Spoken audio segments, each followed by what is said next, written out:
question. What is the pay scale of ONGC GT? ONGC, can you explain any idea? वो 60,000 से 1,80,000 के range में होता है ये E1 लेवल के लिए। तो 60,000 होता है एंट्री लेवल बेसिक पे।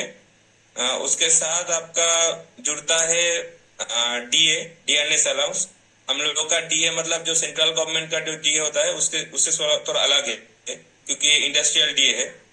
मान लीजिए अभी सेंट्रल गवर्नमेंट में 46 या 48 चल रहा है, 46 चल रहा है, हम लोगों का 43.8 चल रहा है। तो वो डीए उसके 60,000 बेसिक के साथ डीए भी आता है 43%, 43.8% ऑफ बेसिक।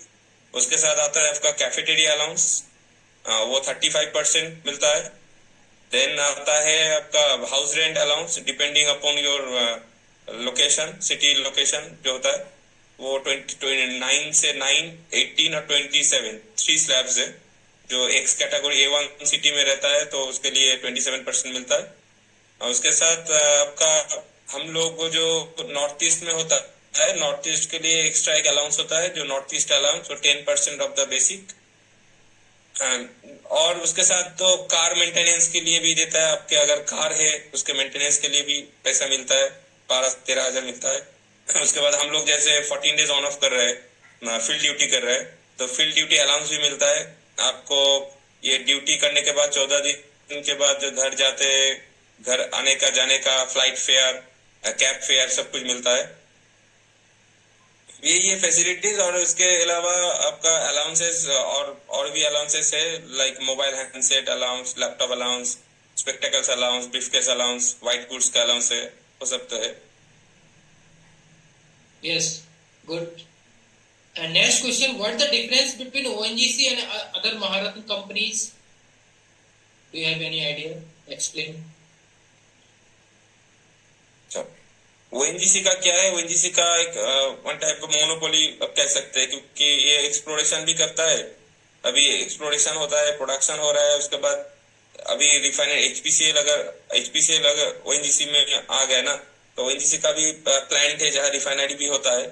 तो आधार मरत्न में क्या होता है कि इतना मोनोपोली तो नहीं है, तो इधर मोनोपोली थोड़ा ज्यादा ही है ओएनजीसी में।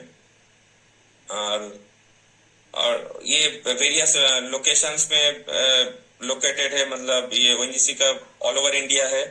तो आप अगर कोई वेस्ट बंगाल से है या तमिलनाडु से है, उसका भी पोस्टिंग मुंबई में हो सकता है। तो एक पूरा देश जुड़कर मतलब उसका एक्सपोजर मिलता है इधर। यस, जैसे फर्स्ट टाइम जो पोस्टिंग हो जाती है तो वो एक जगह प्लेसेस में कितने टाइम तक रह सकता है, उसके बाद चेंजेस हो सकता है। जैसे कोई भी कैंडिडेट दिल्ली का है, अब उसकी पोस्टिंग हैदराबाद या असम की है, तो वहां से वो दिल्ली तो प्लांट नहीं है लेकिन महाराष्ट्र वगैरह इस जगह है, तो किस अपनी जगह कब आ सकता है, कितने टाइम बाद? Actually depends on the job role. उसका जॉब रोल क्या है, उसका डेजिग्नेशन क्या है, क्योंकि सब जगह मान लीजिए कोलकाता में केमिस्ट्री का उतना रोल नहीं है, ठीक है। मतलब कोलकाता कॉर्पोरेट ऑफिस है तो केमिस्ट्री का रोल मतलब जब सीनियर हो जाएंगे उसके बाद हो सकता है, बट कोलकाता में इतना फील्ड नहीं है, वेस्ट बंगाल में इतना फील्ड नहीं है। तो मेरे जैसे वेस्ट बंगाल में घर है तो मेरा वेस्ट बंगाल पाना थोड़ा मुश्किल है, बट जिसका आसाम में पाना इजी है।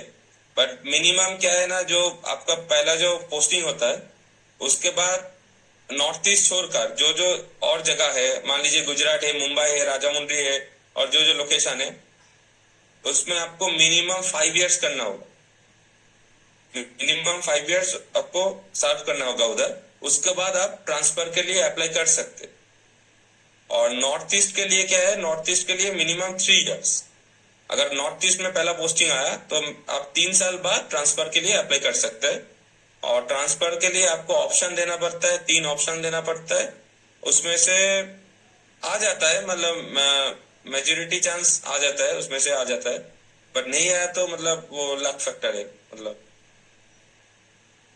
और मैक्सिमम आप 10 साल रह सकते हैं एक जगह, मैक्सिमम आप 10 साल एक जगह रह सकते हैं। उसके बाद ऑटोमेटिक ट्रांसफर हो जाए। यस। अभी एक बहुत ज्यादा एस्पिरेंट की क्यूरियोसिटी है कि 2023 में नोटिफिकेशन आया था लेकिन वैकेंसी नहीं आई है, और 24 का गेट का एग्जाम आ गया, उसका नोटिफिकेशन भी नहीं आया। तो इसका क्या रीजन है? कुछ आइडिया है कि वैकेंसी आएंगी कि नहीं आएंगी? आपको कुछ आइडिया है उनको क्या करना चाहिए? क्योंकि